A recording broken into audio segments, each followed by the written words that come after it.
बिस्मिल्लाहिर्रहमानिर्रहीम। Dear students, अस्सलाम वालेकुम। मैं उम्मीद करता हूं कि आप सब खैरियत से होंगे। डियर स्टूडेंट्स, आज का हमारा टॉपिक कैश फ्लो स्टेटमेंट से रिलेटेड है। डियर स्टूडेंट्स, आज के इस लेक्चर में हम प्रैक्टिकली एक क्वेश्चन से कैश फ्लो स्टेटमेंट प्रिपेयर करेंगे। डियर स्टूडेंट्स, हमें एक कैश फ्लो स्टेटमेंट प्रिपेयर करने के लिए डाटा किस फॉर्म में गिवन होता है। डियर स्टूडेंट्स, याद रहे कि दो बैलेंस शीट्स, 2 ईयर्स की बैलेंस शीट हमें गिवन होती है, यानी एक करंट पीरियड की बैलेंस शीट हमें गिवन होती है और एक प्रीवियस ईयर की बैलेंस शीट हमें गिवन होती है। और डियर स्टूडेंट्स, लास्ट ईयर की हमें इनकम स्टेटमेंट भी गिवन होती है। ठीक है, इसी की मदद से हम एक कैश फ्लो स्टेटमेंट प्रिपेयर कर सकते हैं। ठीक है, यानी कुछ फिगर्स को यहाँ से उठाकर हम वहाँ पे एड लेस करते हैं और कैश फ्लो स्टेटमेंट प्रिपेयर कर लेते हैं। बैलेंस शीट से हमें 2004 की गिवन है और 2005 की गिवन है। ठीक है, और इसी तरह हमें डियर स्टूडेंट्स यहाँ पे नीचे इनकम स्टेटमेंट भी गिवन है 2005 की। ठीक है, यानी लास्ट ईयर की इनकम स्टेटमेंट हमें गिवन है और कुछ नीचे ट्रांजैक्शंस गिवन है। अब इन्हीं की मदद से हम कैश फ्लो स्टेटमेंट प्रिपेयर करेंगे। ठीक है, डियर स्टूडेंट्स, याद रहे जैसे कि कैश फ्लो स्टेटमेंट हम प्रिपेयर करते हैं तो फर्स्ट में क्या लिखते हैं, ऑर्गेनाइजेशन का नेम। ठीक है, उसके बाद स्टेटमेंट ऑफ कैश फ्लो और डियर स्टूडेंट्स जिस पीरियड के लिए हम प्रिपेयर कर रहे हैं वो पीरियड हम यहाँ पर मेंशन करेंगे, फॉर एंडेड पीरियड 31 मई 2005। ठीक है, डियर स्टूडेंट्स, अब कैश फ्लो स्टेटमेंट हम जब भी प्रिपेयर करते हैं तो 3 एक्टिविटीज़ का हम यहाँ पे बैलेंस मेंटेन करते हैं। फर्स्ट क्या है, ऑपरेटिंग एक्टिविटीज़, सेकंड क्या है, इन्वेस्टिंग एक्टिविटीज़ और थर्ड क्या है, फाइनेंसिंग एक्टिविटीज़। ठीक है, अब ऑपरेटिंग एक्टिविटीज़ के बैलेंस को फाइंड करने के लिए हमें क्या कुछ ऐड करना पड़ता है, क्या कुछ लेस करना पड़ता है। ठीक है, वो हम अंडरस्टैंड करते हैं। डियर स्टूडेंट्स, याद रहे कि जैसे अगर आपको कोई भी कन्फ्यूजन हो तो हमने पिछले लेक्चर में अच्छी तरह से इनके फॉर्मेट्स को अंडरस्टैंड किया है कि हम ऑपरेटिंग एक्टिविटी का बैलेंस किस तरह से फाइंड करते हैं, इसी तरह इन्वेस्टिंग एक्टिविटी का बैलेंस हम किस तरह से फाइंड करते हैं। ठीक है, हमने थ्योरेटिकली अच्छी तरह से अंडरस्टैंड किया है। ठीक है, dear students, first of all हम ऑपरेटिंग एक्टिविटीज़ का बैलेंस कैलकुलेट करते हैं। यहाँ पर डियर स्टूडेंट जैसे कि फिगर्स हमें सारे थाउजेंड्स की फॉर्म में गिवन है, वो उन्होंने राउंड करके हमें बताया हुआ है कि ये वैल्यूज तमाम राउंड की हुई हैं, 3 जीरोज थे। ठीक है, तो 3 जीरोज में हम वैल्यू को शो करेंगे। Cash flow from operating activities हम फाइंड करेंगे। ठीक है, अब cash flow from operating activities हम कहाँ से स्टार्ट करते हैं, यहाँ पर dear students profit before taxation, जो कि हमें इनकम स्टेटमेंट में गिवन होता है, ये वाला फिगर हमें इनकम स्टेटमेंट में गिवन होता है, तो यहाँ से हम ऑपरेटिंग एक्टिविटीज का बैलेंस स्टार्ट करते हैं। ठीक है, यानी कैश फ्लो स्टेटमेंट को हम यहाँ से स्टार्ट करते हैं। जैसे कि यहाँ पर डियर स्टूडेंट्स बैलेंस शीट में हमें यहाँ पर नीचे जैसे कि इनकम स्टेटमेंट में डियर स्टूडेंट्स यहाँ पे जैसे कि इनकम स्टेटमेंट में हमें प्रॉफिट बिफोर टैक्सेशन के अमाउंट गिवन है 1032। ठीक है, 1032। डियर स्टूडेंट्स, आप कुछ एडजस्टमेंट करेंगे। फर्स्ट डियर स्टूडेंट्स, हम डेप्रिसिएशन एक्सपेंस जो भी हमें अमाउंट गिवन होगी उसे हम ऐड कर देंगे, ठीक है, जो कि हमें यहाँ पे गिवन है। जैसे कि ये वैल्यू हमें यहाँ पे गिवन है नीचे ट्रांजेक्शन में, ये सेकंड ट्रांजेक्शन या profit before taxation had been arrived at after charging 700,000 for the depreciation और नॉन करंट एसेट। ठीक है, 700,000 यानी 30 को हम राउंड करेंगे तो 700 को हम वहाँ पे मेंशन करेंगे, जो कि डेप्रिसिएशन चार्ज करना है हमें। ठीक है, तो यहाँ पर हमने डेप्रिसिएशन चार्ज कर दिया 700 से। उसके बाद डियर स्टूडेंट्स अब इंटरेस्ट पेबल्स। ठीक है, डियर स्टूडेंट्स, यहाँ इंटरेस्ट पेबल की जगह फाइनेंस कॉस्ट भी लिखा हो तो सेम थिंग्स हैं। ठीक है, यहाँ पर जैसे कि डेप्रिसिएशन को हम लेस करते हैं इनकम स्टेटमेंट में से, यहाँ पर हमने ऐड कर दिया। इंटरेस्ट पेबल्स को हम वहाँ से लेस करते हैं, यहाँ पर हमने ऐड कर दिया। अब इंटरेस्ट पेबल्स के अमाउंट भी हमें यहाँ पर बैलेंस शीट, यहाँ पर हमें इनकम स्टेटमेंट में ही गिवन है नीचे, जैसे कि इंटरेस्ट पेबल सेकंड ही ट्रांजैक्शन है 10 रुपीज। डियर स्टूडेंट्स, उसके बाद अब हम अगर डिस्पोजल पर हमें कोई गेन हुआ है तो वो लेस कर देते हैं, और अगर कोई लॉस हुआ है, हमें डिस्पोजल पर किसी नॉन करंट एसेट को हमने डिस्पोज किया है, सेल किया है, वहां पर हमें लॉस हुआ है तो हम उसे ऐड कर देंगे यहाँ पर। जैसे कि डियर स्टूडेंट्स लास्ट ट्रांजेक्शन में यही गिवन है, during the year non current assets with the net book value 200,000 were sold for 180,000, यानी 200 ये राउंड करेंगे तो हम 200 की चीज़ थी जो कि हमने 180 की सेल की है। ठीक है, तो हमें यहाँ पर 20 रुपीज़ का लॉस फेस करना पड़ा है, तो लॉस को हम वहाँ पे ऐड कर देंगे। ठीक है, लॉस को हम यहाँ पर आएंगे और ये हमने ऐड कर दिया। ठीक है, loss on disposal. Dear students, उसके बाद ऐसी कोई ट्रांजेक्शन नहीं है जो हमें यहाँ पर एडजस्ट करना है, जिसे तीनों वैल्यूज ये आपस में प्लस हो रही हैं तो इन्हें हम ऐड कर देंगे और टोटल हमारे पास आता है 730, उसे हम ऐड कर देंगे प्रॉफिट बिफोर टैक्सेशन में, तो हमारे पास dear students cash flow before working in capital आ जाएगा। ठीक है, 1762। ठीक है, उसके बाद डियर स्टूडेंट्स अभी हमें कुछ वर्किंग करनी है इन कैपिटल। वर्किंग में अब 3 चीज़ों की वर्किंग करेंगे। First dear students increase inventory, inventory की ट्रीटमेंट करेंगे, इन्वेंट्री को एडजस्ट करेंगे। डियर स्टूडेंट्स याद रहे कि अगर इन्वेंट्री की वैल्यू इंक्रीज होगी तो हम डिफरेंस लेके दोनों ईयर्स का माइनस कर देंगे यहाँ पर। अब दोनों ईयर्स डियर स्टूडेंट जैसे कि हमें फाइनेंशियल पोजीशन स्टेटमेंट से 2 सालों की यहाँ पे गिवन है, ठीक है। यहाँ पे फाइनेंशियल पोजीशन हमें 2 सालों की गिवन है, 2004 की और 2005 की। अब हम इन्वेंट्री की वैल्यू को करंट एसेट में देखेंगे और डियर स्टूडेंट्स हम ये चेक करेंगे कि हमारी इन्वेंट्री इंक्रीज हुई है या डिक्रीज हुई है। अगर इंक्रीज होगी इन्वेंट्री तो हम दोनों सालों का डिफरेंस लेके वहां से माइनस कर देंगे। यहाँ पर जैसे कि 2005 में इन्वेंट्री की वैल्यू 580 हो गई है, जैसे कि 2004 में हमारी इन्वेंट्री की वैल्यू थी 500, यानी इंक्रीज हुई है। तो इन दोनों वैल्यूज का डिफरेंस लेंगे तो 80 आता है, 80 को वहां से हम लेस कर देंगे। और यहाँ पर हमने डियर स्टूडेंट्स इन्वेंट्री की वैल्यूज का डिफरेंस लिया, जैसे कि इन्वेंट्री इंक्रीज हो रही थी तो 80 से इंक्रीज हो रही, 80 से हमने यहाँ पे माइनस कर दिया, ठीक। उसके बाद डियर स्टूडेंट्स ट्रेड रिसीवेबल्स की एडजस्टमेंट भी सेम करेंगे, यानी अगर इंक्रीज हो रहे होंगे ट्रेड रिसीवेबल्स तो हम वहाँ पे दोनों वैल्यूज का डिफरेंस लेके यहाँ पे माइनस कर देंगे। उसके बाद ट्रेड पेबल्स, अब ट्रेड पेबल्स की ट्रीटमेंट यहाँ पर हम इन दोनों के ऑपोजिट करेंगे, यानी अगर ट्रेड पेबल्स इंक्रीज हो रहे होंगे तो हम डिफरेंस लेके उसे ऐड कर देंगे और अगर डिक्रीज हो रहे होंगे तो फिर लेस कर देंगे, ठीक है। यहाँ पर जैसे कि आप डियर स्टूडेंट्स हम फाइनेंशियल पोजीशन स्टेटमेंट्स में देखते हैं, यहाँ करंट लायबिलिटीज में हमें ट्रेड पेबल्स मिलेंगे।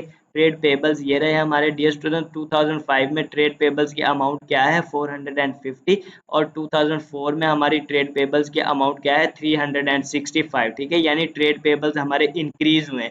अब इंक्रीज हो गए ट्रेड पेबल्स, अगर इंक्रीज होंगे तो हम इसे ऐड कर देंगे, इन दोनों वैल्यूज का डिफरेंस लेंगे और जो वैल्यू हमारे पास आएगी उसे हम ऐड कर देंगे कैश फ्लो स्टेटमेंट में, ठीक है। यहाँ पर अब हम आए और यहाँ पर हमने डियर स्टूडेंट्स दोनों का डिफरेंस लिया, क्योंकि इंक्रीज हो रहे थे हमारे ट्रेड पेबल्स, तो हम डिफरेंस हमारे पास आया 85, 85 का हम अब ऐड कर देंगे इसमें, ठीक है। डियर स्टूडेंट्स अब इन तीनों वैल्यूज की कैलकुलेशन करेंगे तो हमारे पास क्या वैल्यू आती है 125 माइनस की, ठीक है। और डियर स्टूडेंट्स अब इसे बाहर वाले कॉलम में लिख लेंगे और cash flow before working in capital जो हमने फाइंड किया है 1762, उसमें से इसे माइनस कर देंगे तो डियर स्टूडेंट्स हमारे पास क्या वैल्यू आती है cash flow generated from operating activities 1637, ठीक है।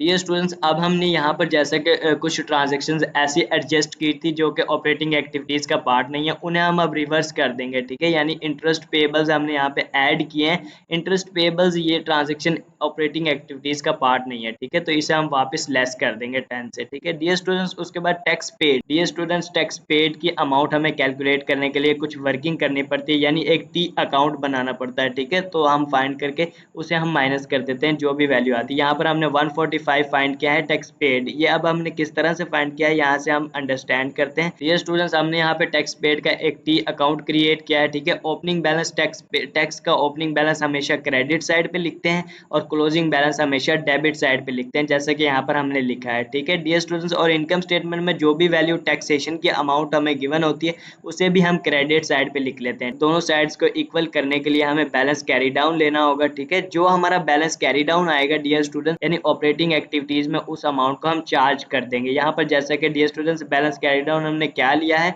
145, ठीक है। दोनों साइड्स को इक्वल करने के लिए हमें 145 का बैलेंस कैरी डाउन लेना पड़ा, ठीक है। तो 145 को हम वहां पे चार्ज कर देंगे। तो हमने डियर स्टूडेंट्स यहाँ पे टैक्स पेड की अमाउंट क्या फाइंड किया है 145, तो इसे हम ऑपरेटिंग एक्टिविटीज में से लेस कर देंगे। डियर स्टूडेंट्स अब इन दोनों वैल्यूज को हम आपस में दोनों माइनस हो रही है तो इन दोनों का ऐड कर देंगे तो हमारे पास इन दोनों का टोटल क्या आता है 155 माइनस का, ठीक है। अब 1637 में से माइनस कर देंगे 155 को, तो डियर स्टूडेंट्स हमारे पास क्या वैल्यू आती है cash flow from operating activities 1482, ठीक है। ये हमने cash flow from operating activity find किया है, ठीक है डियर स्टूडेंट्स। उसके बाद इन्वेस्टिंग एक्टिविटीज का बैलेंस अब हम फाइंड करते हैं। डियर स्टूडेंट्स इन्वेस्टिंग एक्टिविटीज का बैलेंस हम किस तरह से फाइंड करते हैं, जस्ट इसमें मेजर टू ही थिंग्स हैं। अगर हमने कोई परचेज किया हो नॉन करंट एसेट तो उस अमाउंट को हम लेस कर देते हैं और अगर कोई सेल किया हो तो उसे हम ऐड कर देते हैं। अब purchase of non current assets के अमाउंट अब हम किस तरह से फाइंड करेंगे, इसके लिए भी हमें थोड़ी सी कैलकुलेशन करनी पड़ती है, एक टी अकाउंट बनाना पड़ता है। डियर स्टूडेंट्स यहाँ पे जैसा कि हमने टी अकाउंट क्रिएट किया हुआ है, यहाँ पर डियर स्टूडेंट्स जैसे कि purchase of non current assets का अकाउंट हम बनाते हैं। Dear students purchase of non current assets के डेबिट साइड पर हम ओपनिंग बैलेंस लिख देते हैं, जो भी हमें opening balance financial position statement में गिवन होता है वो हम डेबिट साइड पे लिख लेते हैं और जो क्लोजिंग बैलेंस हमें गिवन होता है वो हम क्रेडिट साइड पे लिख लेते हैं, ठीक है। उसके बाद dear students depreciation charge during the year, जो भी हमने चार्ज किया होता है डेप्रिसिएशन एक्सपेंस उसे भी हम क्रेडिट साइड पे लिख लेते हैं। और डियर स्टूडेंट्स अगर हमने कोई नॉन करंट एसेट डिस्पोज किया हो यानी सेल किया हो, जो भी उसकी कॉस्ट हो, यानी जितनी कॉस्ट वाला एसेट हमने डिस्पोज किया हो उस अमाउंट को भी हम यहाँ पे क्रेडिट साइड पे लिख लेंगे। ठीक है, इसके बाद डियर स्टूडेंट्स हम दोनों साइड्स को इक्वल करेंगे और बैलेंस कैरी डाउन लेंगे। ठीक है, बैलेंस कैरी डाउन ले जितना भी हमारे पास आएगा वो हमारा एडिशन होगा purchase of non current asset, यानी उतने का हमने नॉन करंट एसेट परचेज। दोनों साइड्स को इक्वल करने के लिए जैसे कि यहाँ पर क्रेडिट साइड बढ़ी थी, ठीक है, और कितने से बढ़ी थी 2800 से। ठीक है, 2800 हमने बैलेंस कैरी डाउन लिया, इसी को अब हम उठाकर वहां पर ले जाएंगे कैश फ्लो स्टेटमेंट में। डियर स्टूडेंट्स, अब ये ओपनिंग बैलेंस हमने लिखा है यहाँ डेबिट साइड पे, क्लोजिंग बैलेंस लिखा है क्रेडिट साइड पे, ये हमने कहाँ से फाइंड किए हैं, ये हमने बैलेंस शीट में यहाँ पर बैलेंस 2004 का जो भी बैलेंस है नॉन करंट एसेट का वो हमारा ओपनिंग बैलेंस है 2700, और 2005 का जो भी बैलेंस है यानी नॉन करंट एसेट का वो हमारा क्लोजिंग बैलेंस है 4600। ठीक है, यानी ये डेबिट साइड पे हमने लिख लिया, ये क्रेडिट साइड पे लिख लिया। और डियर स्टूडेंट्स, इनकम स्टेटमेंट में अब जो बैलेंस हमें गिवन होता है डेप्रिसिएशन का, नीचे जैसा कि डेप्रिसिएशन ट्रांजैक्शन में हमें गिवन है 700, ये भी हमने क्रेडिट साइड पे लिख ली। यानी कि जितनी की कॉस्ट वाला एसेट हमने डिस्पोज किया होगा वो कॉस्ट हम वहाँ पे मेंशन कर लेंगे क्रेडिट साइड पे। जैसे कि 200 कॉस्ट है तो हमने वहाँ पे 200 लिख लिया अपने टी अकाउंट। हमने purchase of non current asset यानी 2800 का एडिशन हुआ है, हमारा परचेज किया हमने कोई ना कोई नॉन करंट एसेट, तो वो हमने यहाँ पे रिकॉर्ड कर ली। उसके बाद dear student, sale of non current asset अगर हमने कोई किया है तो वो हम यहाँ पे लिख लेंगे। जैसे कि हमने लास्ट ट्रांजेक्शन में ही गिवन है कि हमने सेल किया है 200 रुपीज़ जिसकी कॉस्ट है, वो हमने नॉन करंट एसेट डिस्पोज किया है 180 का। अब यहाँ पे हम सेल वैल्यू लिखेंगे, जितने की हमने सेल की होगी चीज़ यहाँ पर हम वो सेल वैल्यू लिखेंगे, यानी 180 का सेल किया है तो 180 यहाँ पे रिकॉर्ड करेंगे। डियर स्टूडेंट्स, और कोई ट्रांजेक्शन नहीं है जिसकी हम इन्वेस्टिंग एक्टिविटीज़ में एडजस्टमेंट करें। ठीक है, तो cash flow from investing activities हमारे पास क्या आता है 2620 माइनस का। ठीक है, उसके बाद डियर स्टूडेंट्स अब cash flow from financing activities हम देखते हैं। Cash flow from financing activity हम किस तरह से फाइंड करते हैं। First, share ordinary share capital. Dear students, अब ऑर्डिनरी शेयर कैपिटल्स के अमाउंट हम यहाँ पे ऐड कर देते हैं। ठीक है, अब ऑर्डिनरी शेयर कैपिटल की वैल्यू हम किस तरह से फाइंड करते हैं, यानी डिफरेंस डियर स्टूडेंट्स हम यहाँ पे लिखेंगे। अब ऑर्डिनरी शेयर कैपिटल भी जैसा कि हमें फाइनेंशियल पोजीशन स्टेटमेंट में ही यहाँ पे मिलेगा, ठीक है, इक्विटी पार्ट में। ठीक है, ऑर्डिनरी शेयर कैपिटल। अब डियर स्टूडेंट, दोनों सालों का हम डिफरेंस लेंगे, अगर हमारे इंक्रीज हो रहे होंगे तो हम वहाँ पे ऐड कर देंगे। यहाँ पर जैसे कि 2005 में हमारे ऑर्डिनरी शेयर्स की वैल्यू क्या है 3500। ठीक है, और 2000 ऑर्डिनरी शेयर कैपिटल्स की वैल्यू क्या है 2370, यानी इंक्रीज हो रहे हैं। ठीक है, अब इस दोनों वैल्यूज का हम डिफरेंस लेंगे और वहाँ पे हम ऐड कर देंगे। इसी तरह शेयर प्रीमियम का हम वहाँ पर इन दोनों वैल्यूज का डिफरेंस लेंगे, यानी शेयर प्रीमियम की वैल्यू लास्ट ईयर क्या है 300 और प्रीवियस ईयर है 150, इन दोनों का डिफरेंस लेंगे और वहाँ पर हम ऐड कर देंगे। ठीक है, अब यहाँ पर जैसे कि ऐसे ही हमने किया है 3500 में माइनस किया है 2370, डिफरेंस हमारे पास क्या आता है 1120। ठीक है, ये हमने ऐड कर दिया फाइनेंसिंग एक्टिविटीज में। इसी तरह हमने फिर शेयर प्रीमियम का डिफरेंस लिया है 300 माइनस 150 इज इक्वल टू 150, तो 150 का हमने ऐड कर दिया। डियर स्टूडेंट्स, उसके बाद लॉन नोट रिडम्पशन, यहाँ पर हम लॉन नोट रिडम्पशन का डिफरेंस लेंगे दोनों वैल्यूज के दरमियान और जो वैल्यू आएगी उसे हम माइनस कर देंगे। ठीक है, डियर स्टूडेंट्स, अगर हमारे डिक्रीज होंगे लॉन नोट रिडम्पशन अगर हमारे डिक्रीज हो रहे होंगे तो हम यहाँ पर माइनस कर देंगे उसको। ठीक है, अब यहाँ पर हम फाइनेंशियल पोजीशन स्टेटमेंट में देखते हैं यहाँ के loan loan note redemption dear students क्या है, यहाँ पर जैसे कि नॉन करंट लाइबिलिटीज में हमें मिलेंगे लॉन नोट जो भी हमने पे किया है। तो अब डियर स्टूडेंट्स, जैसा कि यहाँ पे 2005 में हमारे पास लॉन नोट 0 है यानी डिक्रीज हुए हैं, और पिछले ईयर हमारे कितने थे 100, अब डिक्रीज हुए हैं। डियर स्टूडेंट्स, इन दोनों वैल्यूज का डिफरेंस लेंगे और माइनस कर देंगे वहां से, क्योंकि डिक्रीज हुए हैं। अगर इंक्रीज होते तो हम ऐड कर देते वहां पर। ठीक है, डियर स्टूडेंट्स, अब यहाँ पर डिफरेंस हमारे पास क्या आएगा 100 का, तो 100 को हम माइनस कर देंगे वहां पर जाकर। ठीक है, यहाँ पर हमने कैश फ्लो स्टेटमेंट में 100 को माइनस कर दिया लॉन नोट रिडम्पशन के नाम से। ठीक है, इसी तरह डिविडेंड पेड अगर हम कोई कर रहे हैं 270 के, जैसे कि डिविडेंड पेड कर रहे हैं तो उसे भी हम माइनस कर दें। ये वैल्यू हमें इनकम स्टेटमेंट में मिलेगी। जैसे कि फर्स्ट ही ट्रांजेक्शन क्या है during the year dividend paid were 270,000 का हम राउंड करेंगे 30 से, तो 270 की वैल्यू आती है हमारे पास डिविडेंड की जो हम पेड कर रहे हैं, तो इसे हम माइनस कर देंगे फाइनेंसिंग एक्टिविटीज में। यहाँ पर जैसे कि हमने डिविडेंड पेड 270 से माइनस कर दी वैल्यू। ठीक है, डियर स्टूडेंट्स, अब इस कैलकुलेशन को हम इंटरनल कॉलम में करेंगे, जो भी हमारे पास टोटल आएगा उसे हम बाहर वाले कॉलम में लिख लेंगे। पॉजिटिव की वैल्यू आती है 910 की, जो कि cash flow from financing activities की वैल्यू क्या आती है 910। ठीक है, डियर स्टूडेंट्स, अब हमने तीनों एक्टिविटीज का बैलेंस फाइंड कर लिया, यानी फाइनेंसिंग एक्टिविटीज का बैलेंस हमारे पास आया 910, इसी तरह इन्वेस्टिंग एक्टिविटीज का हमारे पास बैलेंस आया 2620। 1420। इसी तरह ऑपरेटिंग एक्टिविटीज का हमारे पास बैलेंस क्या आया डियर स्टूडेंट्स, यहाँ पे जैसे कि 1482। डियर स्टूडेंट्स अब क्या करेंगे, अब इन तीनों वैल्यूज को आपस में ऐड कर देंगे, यानी जो वैल्यू ऐड हो रही है उन्हें ऐड कर देंगे और जो वैल्यू माइनस हो रही है वो माइनस हो जाएगी। यानी इन तीनों वैल्यूज को ऐड करने के बाद हमारे पास क्या वैल्यू आती है, 228 माइनस की वैल्यू हमारे पास आती है। और ये वैल्यू क्या कहलाती है, जो यानी इन तीनों का टोटल हम कैलकुलेट करते हैं वो क्या कहलाता है, कैश एंड कैश इक्विवेलेंट। ठीक है डियर स्टूडेंट्स, अब इसमें जस्ट एक और ट्रांजेक्शन हम एडजस्ट करेंगे और हमारे पास क्लोजिंग बैलेंस आ जाएगा। ठीक है, अब वो कौन सी ट्रांजेक्शन, यानी ओपनिंग बैलेंस को हम अब इसमें एडजस्ट करेंगे। अब डियर स्टूडेंट्स ओपनिंग बैलेंस आप किस तरह से फाइंड करेंगे, ओपनिंग बैलेंस हम कैश का बैलेंस गिवन हो या फिर बैंक का गिवन हो। ठीक है, तो हम क्या करेंगे, ओपनिंग बैलेंस कैश का जो भी गिवन होगा, यानी पॉजिटिव बैलेंस जो भी कैश का गिवन होगा, उसमें से नेगेटिव बैलेंस को माइनस कर देंगे। ठीक है, और जो वैल्यू आएगी उसे हम ऐड कर देंगे इसमें। ठीक है, यहाँ पर जैसे कि फाइनेंशियल पोजीशन स्टेटमेंट से ही हम ये फिगर मिलेगा।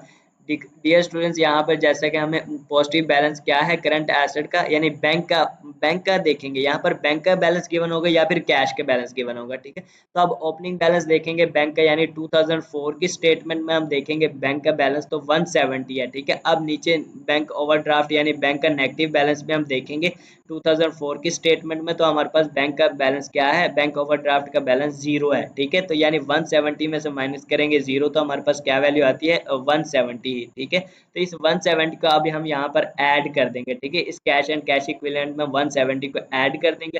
तो डियर स्टूडेंट्स अब हमारे पास जो बैलेंस आएगा वो हमारा क्लोजिंग बैलेंस कहलाएगा। ठीक है, वो क्लोजिंग बैलेंस के इक्वल आना चाहिए। यहाँ पर हमारे पास माइनस का क्या आंसर आता है, 58। ठीक है, अब 58 डियर स्टूडेंट्स, अब जो ये हमने आंसर कैलकुलेट किया है ये हमारे इक्वल होना चाहिए बैलेंस शीट के क्लोजिंग बैलेंस। डियर स्टूडेंट्स, यानी जो कि हमें लास्ट ईयर की फाइनेंशियल पोजीशन स्टेटमेंट होगी गिवन होगी, वहां पर हम बैंक का बैलेंस चेक करेंगे, यानी पॉजिटिव बैलेंस में से माइनस करेंगे नेगेटिव बैलेंस को, तो जो हमारे पास फिगर आएगा वो इसके इक्वल होना चाहिए। ठीक है, तो यहाँ पर हम फाइनेंशियल पोजीशन स्टेटमेंट में देखते हैं, यहाँ पे लास्ट ईयर यानी क्लोजिंग बैलेंस हमें यहाँ पे मिलेगा 2005 की स्टेटमेंट में, तो यहाँ पर हम पॉजिटिव बैलेंस देखते हैं, बैंक का क्या है, जीरो है। ठीक है डियर स्टूडेंट्स, जीरो बैलेंस है, पॉजिटिव बैलेंस। अब नीचे देखते हैं डियर स्टूडेंट्स, बैंक का नेगेटिव बैलेंस क्या है, हमारे पास 58 है, तो जीरो में से माइनस करेंगे 58, तो हमारे पास क्या बैलेंस आता है, माइनस का 58। तो डियर स्टूडेंट्स, क्या हमने यही फाइंड किया है, माइनस का 58? अगर यही है तो हमारा आंसर करेक्ट है। ठीक है डियर स्टूडेंट, जैसा कि हमने माइनस की ही 58 की वैल्यू फाइंड की है, तो इसका मतलब हमारी कैश फ्लो स्टेटमेंट बिल्कुल करेक्ट है। डियर स्टूडेंट्स, इस तरह से हम कुछ रूल्स एंड रेगुलेशंस को फॉलो करते हुए कैश फ्लो स्टेटमेंट प्रिपेयर करते हैं बाय यूजिंग इनडायरेक्ट मेथड। ठीक है डियर स्टूडेंट्स, अगर आपको कोई भी कंफ्यूजन हो, किसी भी पॉइंट पर आपको कोई कोई मिसअंडरस्टैंडिंग हो, तो डियर स्टूडेंट्स आप कमेंट्स के थ्रू हमसे पूछ सकते हैं। डियर स्टूडेंट्स, अपनी राय हमारे साथ जरूर शेयर कीजिएगा। डियर स्टूडेंट्स, अगर आज की वीडियो आपको अच्छी लगी हो तो लाइक कीजिएगा, शेयर कीजिएगा और सब्सक्राइब कीजिएगा। डियर स्टूडेंट्स, हमें नेक्स्ट वीडियो तक इजाजत दीजिए, अपना बहुत सारा ख्याल रखिएगा। Thank you so much.